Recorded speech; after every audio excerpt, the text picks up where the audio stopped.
Hello everyone and welcome to another video. आज का हमारा टॉपिक है the case law of Duchess of Kingston. ठीक है, डचेस ऑफ किंगस्टन केस वैसे तो ये डील करता है रेस जुडिकाटा के साथ, ठीक है, इनहेरेंट पावर्स ऑफ कोर्ट के साथ। पर आज हम इसको जिस एस्पेक्ट में पढ़ रहे हैं वो एस्पेक्ट क्या है कि अगर मान लो कि कोई कुछ भी चीज होती है, उसके लिए क्या मैं सिविल और क्रिमिनल दोनों टाइप की इंक्वायरी जो है इनिशिएट कर सकती हूँ। पहला क्वेश्चन, अगर मैं कर सकती हूँ तो क्या सिविल या क्रिमिनल इनमें से जो भी पहले डिसाइड हो गया तो क्या उसकी जो जजमेंट है वो सुपर इम्पोज होगी दूसरे पे।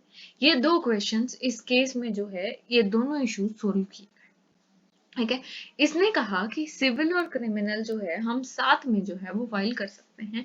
क्रिमिनल हम पनिशमेंट के लिए और सिविल किसके लिए, डैमेजेस के लिए।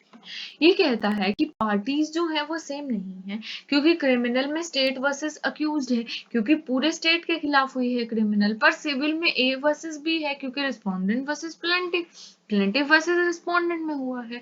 सिविल कोर्ट्स जो हैं वो जुडिशियल कॉग्निजेंस नहीं डाल सकते मैटर्स ऑफ क्राइम में।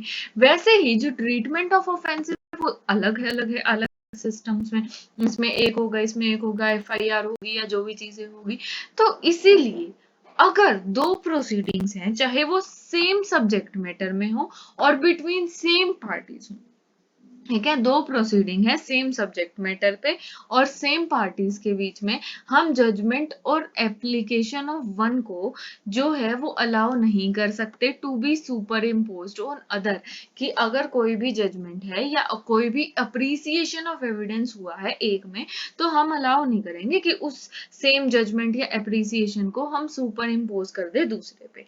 रेलिवेंट क्या है, सिर्फ कि कौन पार्टीज हैं और फाइनल डिसीजन क्या है, सिर्फ ये दो चीजें जो है वो रेलिवेंट है। तो इसीलिए एप्रिसिएशन ऑफ एविडेंस अलाउड नहीं है। हम कलर नहीं करेंगे दूसरे कोर्ट के डिसीजन को, पर बस तीन चीजें स्टेट करेंगे, कौन पार्टीज थी, क्या डिसीजन था, एडमिशन क्या था, कन्फेशन क्या था। इसीलिए में इसको रीटरेट करा गया in the case of Sitaram versus Lakshman Prasad 2009 supreme court, जिसने कहा कि an admission made by a party, अगर कोई पार्टी ने प्रीवियस क्रिमिनल प्रोसीडिंग में एडमिशन किया है वो एडमिजिबल है इन सब्सीक्वेंट क्रिमिनल प्रोसीडिंग।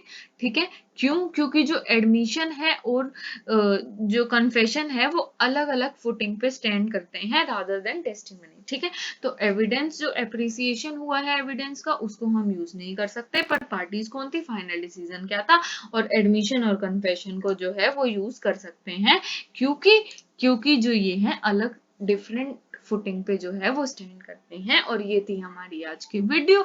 ऐसी ही और वीडियोस के लिए बने रहिए, चैनल को लाइक कीजिए, सब्सक्राइब कीजिए। Thank you.